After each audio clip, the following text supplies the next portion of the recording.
जय माता दी, जय मां कामाख्या। Devradha trust Satyavani channel. आज हमारे पास में बहुत ही विशेष प्रश्न आया है, जिसका उत्तर मैं अपने पुराणों के ज्ञान के अनुसार देने का प्रयास करता हूं।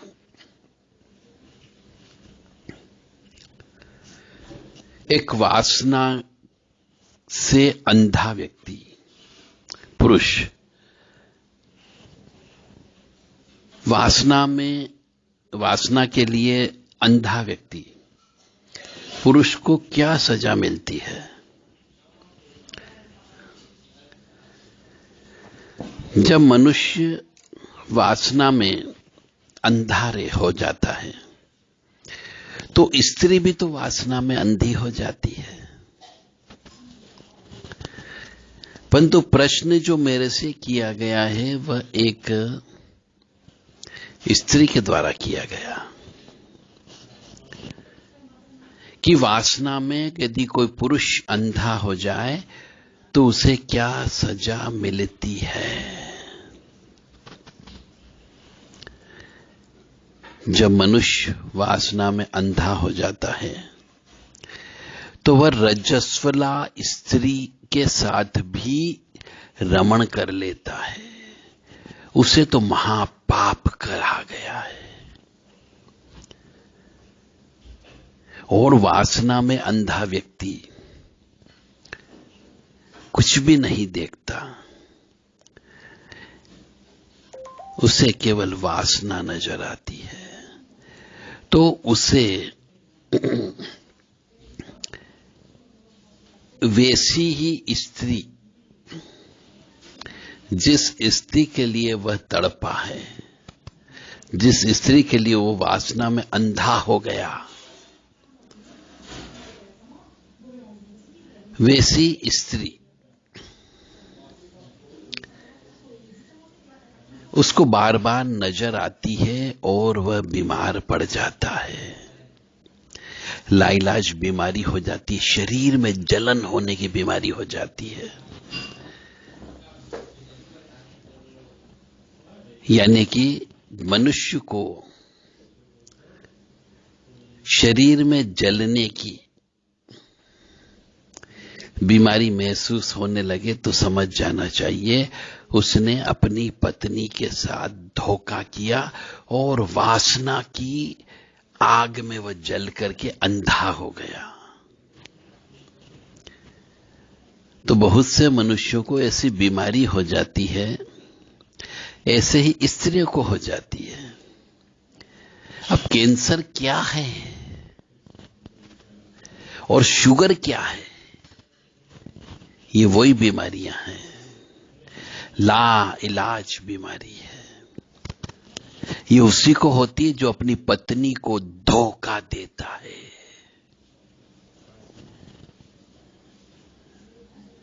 वासना में अंधा हो जाता है तो उसके शरीर यानी सिर से लेके पैर तक में जलन की बीमारी हो जाती है। तो मनुष्य के शरीर में जब भी इस प्रकार की लाइलाज बीमारियां हो जाती तो समझ जाओ उसने कोई न कोई पाप कर्म किया। फिर उनका दूसरा प्रश्न यह है कि हर लड़की या औरत बुरी नहीं होती है। मैं भी मानता हूं, सिर्फ 20% स्त्रियां ही बुरी होती हैं जो चरित्रहीन हो जाती है। पुरुष हर बार हर जगह औरत को गंदी नजर से ताड़ता रहता है, ये बात भी सही है। 80% पुरुष औरत को गंदी नजर से ही देखता है और औरत को तकलीफ भी देता है। और ऐसा भी है कि पुरुष में वासना बहुत ज्यादा होती है, स्त्री में कम होती है। ये बात सही है।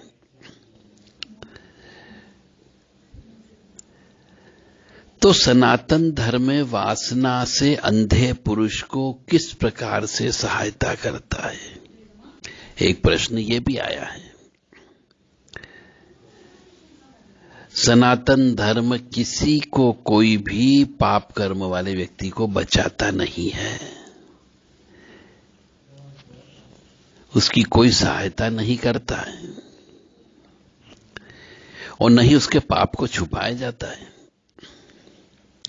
हां, यदि मनुष्य ने मन से पाप कर्म कर लिया, जैसे कि एक खूबसूरत स्त्री है या लड़की है, मनुष्य ने पाप कर्म किया, आंखें बंद करके अपनी मन के द्वारा उस स्त्री को छू लिया, तो यह पाप कर्म कहलाया, गुप्त पाप कर्म। तो मनुष्य को दूसरी तरफ गुप्त रोग की बीमारी हो जाती है। तो उसमें छुपाने वाली बात कहां आ गई? बिल्कुल भी नहीं छुपाया है।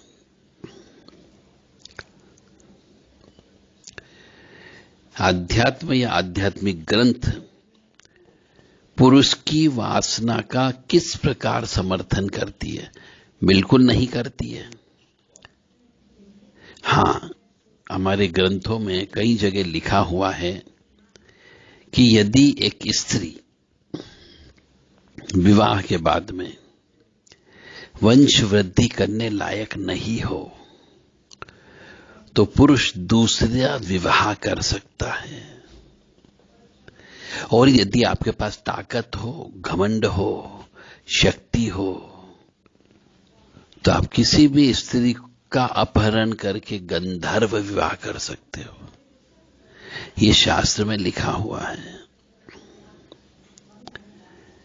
क्योंकि हमारे शास्त्रों में भी कई जगह कई पुरुषों ने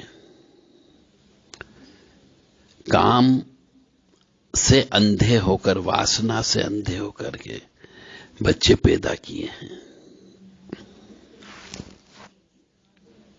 तो उन्हें वैसी सजा मिलती है।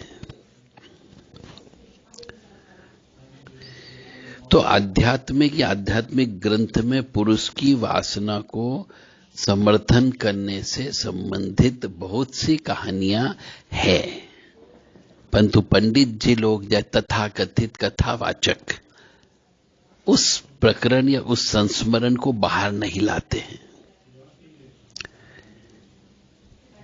जैसे कि मैं उदाहरण दे रहा हूं आपको,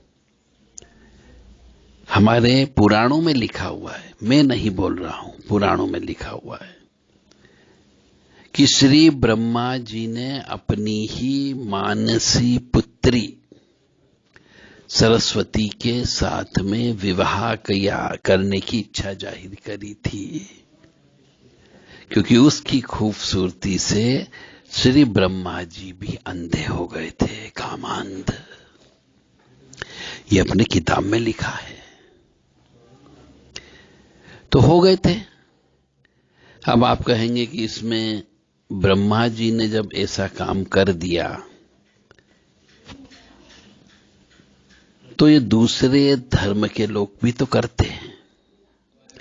फिर भी हमारे यहां पे हिंदू धर्म में एक पिता अपनी बेटी से विवाह नहीं करता है।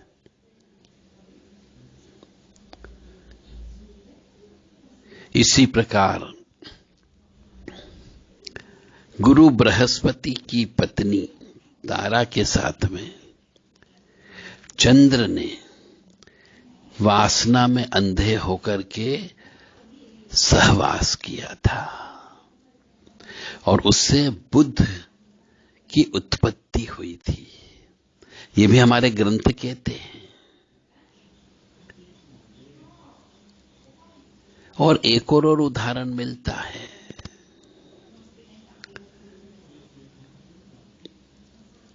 कि इंद्र ने अपनी काम वासना को समाप्त करने के लिए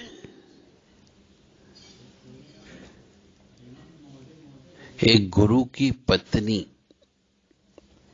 के साथ में रमण किया था। ऐसे कई उदाहरण हमारी शास्त्र में लिखे हुए हैं कि उनके द्वारा, पुरुषों के द्वारा काम वासना का समर्थन किया।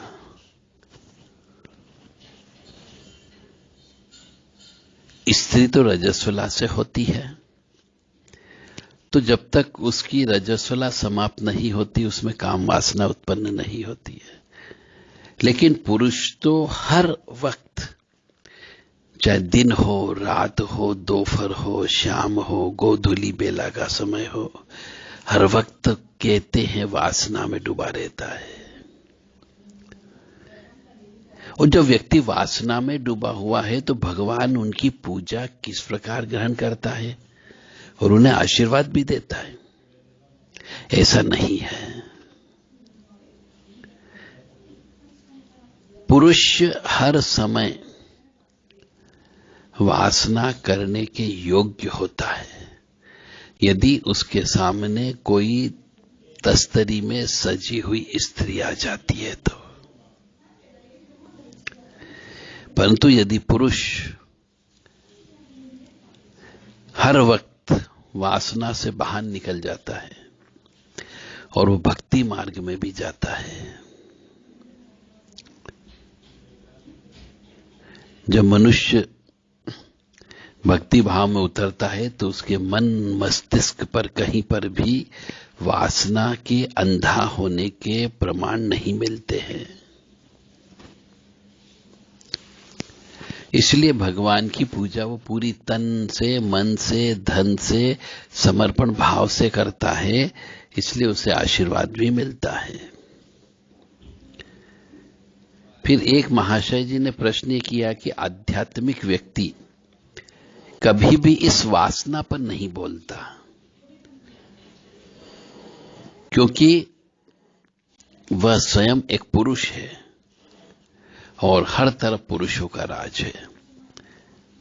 तो जिन भी देवी जी ने यह प्रश्न मेरे से किया है कि एक आध्यात्मिक व्यक्ति वासना पर क्यों नहीं बोलता, वह इसलिए नहीं बोलता क्योंकि वासना या रजस्वला या मासिक धर्म या संभोग या सहवास, ये शब्द किसी साधु, संत, त्यागी, तपस्वी के मुंह से अच्छे नहीं लगते हैं,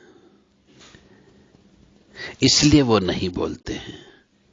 और उनकी कुछ सामाजिक मर्यादा होती है, उन मर्यादाओं के रहते हुए भी वह इस प्रकार का, इस शब्द के ऊपर विचार नहीं करता है और नहीं वो प्रवचन देता है व्यास गद्दी पर बैठ करके।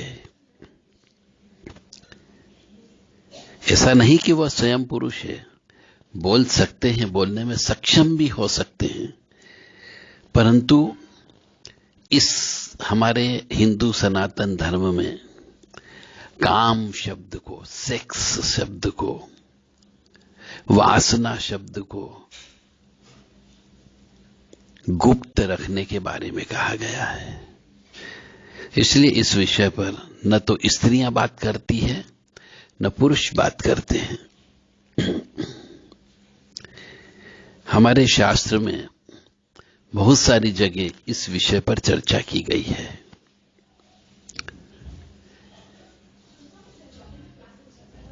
अब प्रश्न अगला आता है कि किस प्रकार के पुरुष के साथ विवाह नहीं करना चाहिए।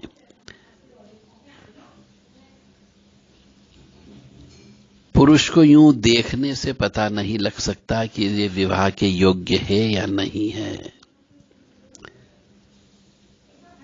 जो मनुष्य भयंकर क्रोधी हो उस पुरुष के साथ विवाह नहीं करना चाहिए। जो पुरुष स्त्री को सहवास में तृप्त नहीं कर सकता हो, ऐसे पुरुष के साथ भी स्त्री का विवाह नहीं करना चाहिए। ऐसे पुरुष के साथ भी विवाह नहीं कर सकता है जो अपनी पत्नी की आवश्यकता की पूर्ति नहीं कर सकता हो, उसके साथ भी विवाह नहीं करना चाहिए। और ऐसा पुरुष जो अपनी पत्नी की रक्षा नहीं कर सकता हो, ऐसे पुरुष के साथ भी विवाह नहीं करना चाहिए।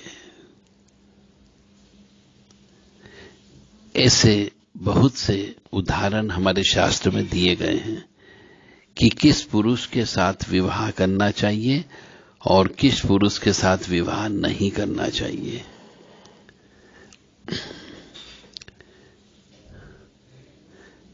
अब अगला प्रश्न यह है कि किस प्रकार का पुरुष वासना में लिप्त रहता है। ऐसा पुरुष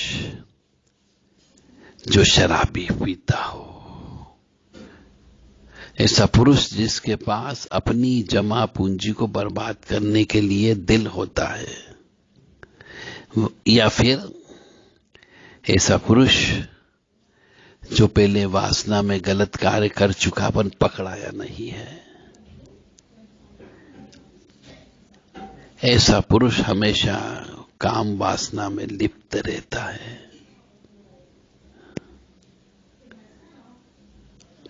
आगे प्रश्न और भी है, परंतु समय की कमी है, इनको कभी और लेंगे। प्रश्न यह है कि किस प्रकार का पुरुष शुभ लक्षण से युक्त होता है, किस प्रकार का पुरुष संसार करने योग्य होता है, और पुरुष के पाप को ईश्वर छिपाता है या नहीं छिपाता है। ये बहुत सी गहन विषय वाले प्रश्न हैं, इनके ऊपर जितना बोला जाए उतना कम होता है। जय माता दी, जय मां भगवती आद्य शक्ति भवानी।